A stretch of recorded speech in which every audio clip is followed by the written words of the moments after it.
Hey guys, how's it going? Welcome back. Jesus loves you. So, recently I've been getting hit with these post-tribulation rapture doctrines, believers, okay? A few of my friends believe in the post-tribulation. We text back and forth about end times events. And sometimes they send me this post-trib stuff. And I noticed something, that when I read this stuff, man, it really gets me down in the dumps. And it got me to thinking, maybe the post-tribulation rapture believing idea comes from Satan. Did you ever notice once you start to hear this post-tribulation rapture idea and you start to believe in it, you start to get really, really down, like devastatingly so? It feels extremely dark and almost like not worth it. Now, I'm not talking about having to go through tribulation, because we all go through tribulation as Christians. We know that, right? And a lot of the post-trib believers lay that accusation against pre-trib believers. Oh, you just don't want to go through tribulation, right? No. Everybody's suffering to some degree, some greater than others. So we know about tribulation, but we're talking about a period of time called the Great Tribulation, which is also called the time of Jacob's trouble. Are we Jacob? So this comes from a misunderstanding or a lack of understanding of dispensations, dispensationalism, right? And rightly dividing the Bible, which people who believe in post-tribulation rapture don't do. They don't rightly divide the Bible, they don't understand dispensationalism, and they don't understand the gospel. 9 times out of 10, from what I've seen, 99.9 people who believe in post-trib don't understand the gospel, which, guess what? Gives me lots of hope in a pre-trib rapture. Because if they can be so wrong about the most important thing, the gospel, you can best be sure that they're not getting the other thing right. And flip that, vice versa, the people who believe in the pre-trib rapture believe in and understand the free grace gospel, and they get that right. And if they got that right, hey, you know what? They might know what they're talking about on the other topic. So that's actually my story. I used to believe in the post-trib rapture because I believed in lordship salvation and sinless perfectionism. I believed you had to do a bunch of stuff to be saved. You couldn't just believe. It wasn't just enough to believe, right? And because of that, I didn't see certain things in the Bible, and the missing key wasn't there. Because if you don't understand what Paul says about salvation, you're not going to understand anything else, right? Or you're going to get other things wrong. That's the golden key. Once you understand salvation, it unlocks, and that's what happened to me. Once I understood fully that I'm saved by grace and faith alone, by reading the book of Galatians, by watching tons of free grace channels, such as Brother Greg Jackson at Salvation is Easy, right? Such as Justin Foy, right? At Let's Take a Miracle Walkie. Okay, Justin Foy, Brother Justin's really good. You have a lot of other good people like the Love Agenda, right? I'm just going to read a couple of the great free grace channels that helped me so much understand this stuff, because I needed all these verses that seemed to be works-based. I needed them explained, and they helped, okay? So Saint AVS is an awesome free grace understander. John Clash, right? The Love Agenda.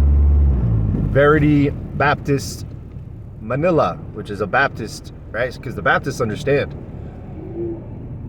free grace, right? John Kennedy, like I said, he's really good. And another humongous, like, heavy hitter staple in the free grace Christian YouTube community is, and I'm probably gonna say his name wrong, but it's Honorato Diamante, right? ONORATODIMANTE. He is amazing, okay? So all these guys are amazing, and I suggest you subscribe to their channel. Now, a bunch of Rapture Watcher channels are also free gracers. Like I said, they understand both doctrines. I'm going to do a video soon about all my favorite channels to suggest to you guys good stuff to hear, you know? So, when I hear this post-trib stuff and it gets into my brain, right, and I start to think, you know, well, what they're saying is making sense, because they use the Bible, they use, right, verses to prove their doctrine. I start to feel the light be taken away. Okay? So again, this is not an idea of, oh, I'm so, dead set on like not going through anything bad. So when people tell me, then I get, so depressed. No, it's not that. I believe it's actually a satanic doctrine. Because if the pre-tribulation rapture was true, and people were saying it wasn't true, and that you had to go through all the bad stuff, wouldn't that be anti-gospel? Wouldn't that be satanic, right? Because wouldn't that be against God and what he's doing? Yes. And that's the way I see it. When I hear post-trib stuff, it's like a red flag goes up, and it's this satanic spirit. And I'll tell you something else. If you look at the post-tribbers, right, the believers,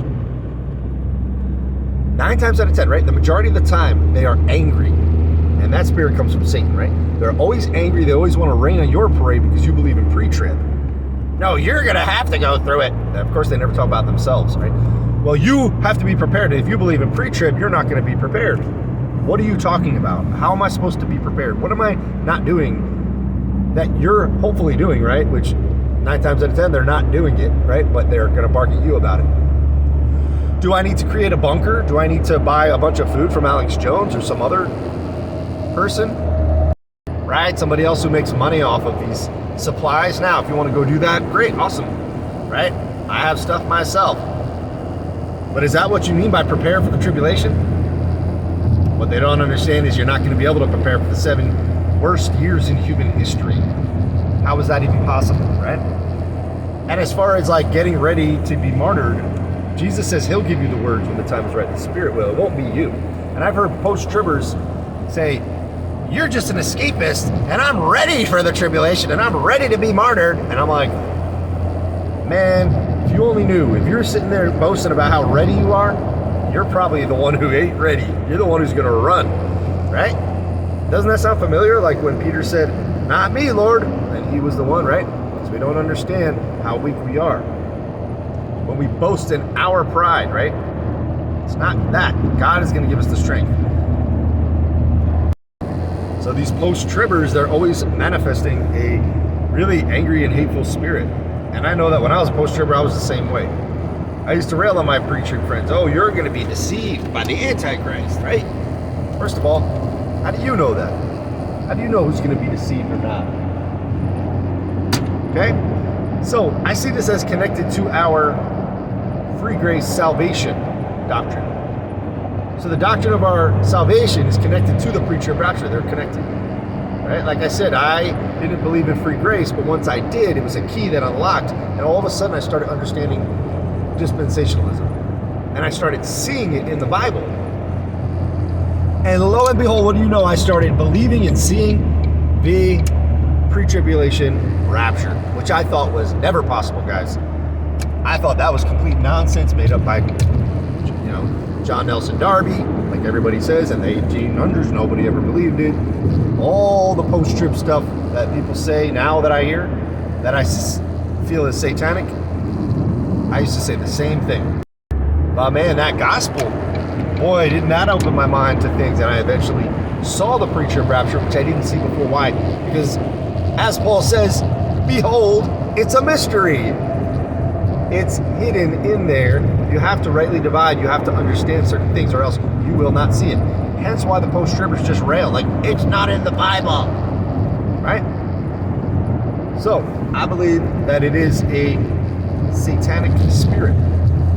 I'm not saying those believers are satanic. I'm saying they are acting through that power, right? We all, if we're sinning, it says that, right? Like, you're acting through the power of Satan. Sin comes from Satan, right? So I believe that Satan wants to steal, kill, and destroy, which we know that, but he wants to take away our hope of the pre-tribulation rapture, just like he wants to take away our hope of salvation.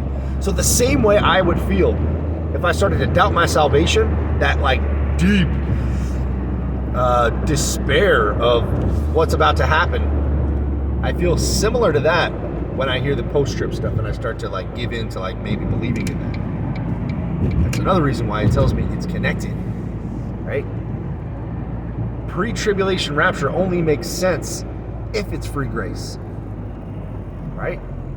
There's a different time period for the church and for Jacob, meaning the Jews, the physical nation of Israel. And there are certain things that God needs to do and Jesus needs to do before he comes back on the second coming, which happens after the tribulation, that doesn't involve the church, right? This is between him and the Jews. We're already his bride, right? We're just waiting to be snatched, right? Paul says, behold, I tell you a secret. We shall not all sleep in the dust, right? But in the twinkling of an eye, in the blink of an eye, we shall be raptured up to meet him in the air. How could he say it's a mystery if, as the post-tribbers say, Jesus never, Jesus didn't preach a pre-tribulation rapture? Look here in Matthew 24 and Matthew 24 and Matthew 24. Can we get outside that? Can we look at what Paul says about it? Or do you guys just want to obsess about the Gospels? Yeah, you just want to obsess about the Gospels. I get it. Because you don't understand dispensationalism, right? Jesus was in the dispensation of the Jews. He said, I came for the Jews. I came for the lost children of Israel. Then he gave that example of the dogs, right? Right? I came for the Jews. We don't give it to the Gentiles. He wasn't there for the Gentiles. Now, of course, Gentiles got converted and he praised them and he preached to Gentiles as well, right? But that dispensation hadn't fully switched over yet, right? At his resurrection, we can see things, right? The first martyr, Philip, being stoned, and then Paul getting the gospel and taking it to the Gentiles, then you start to see the church age coming in, a different time period. So that's the deal, guys. I got to go because I'm almost late for work. I'm right on time. So it's true, and a lot of my depression recently had been around that I had started to think, what if there isn't a pre-trib rapture? And here's the deal. If there's not a pre-trib rapture, we'll be okay. If there's a mid-trib, we'll be okay, right? If there's not a pre-trib, we're looking first for a mid, right? And then if there's not that, and we do have to go through the tribulation, guess what? We'll be okay. Okay? It's not nothing, we're not saying we can't do that. No. But I believe in the pre-tribulation rapture, so I don't think it's going to happen that way. And if it's that case, if it is a pre-trib rapture, and people are talking about post-trib, and you feel that satanic vibe, well, then it's true. Because if it's anti-gospel, if it's anti-Bible, then that's what it is. Right? I have so much I want to say, but, we got to get that moolah. So I'm going to maybe make another one. So God bless you guys. Keep coming back.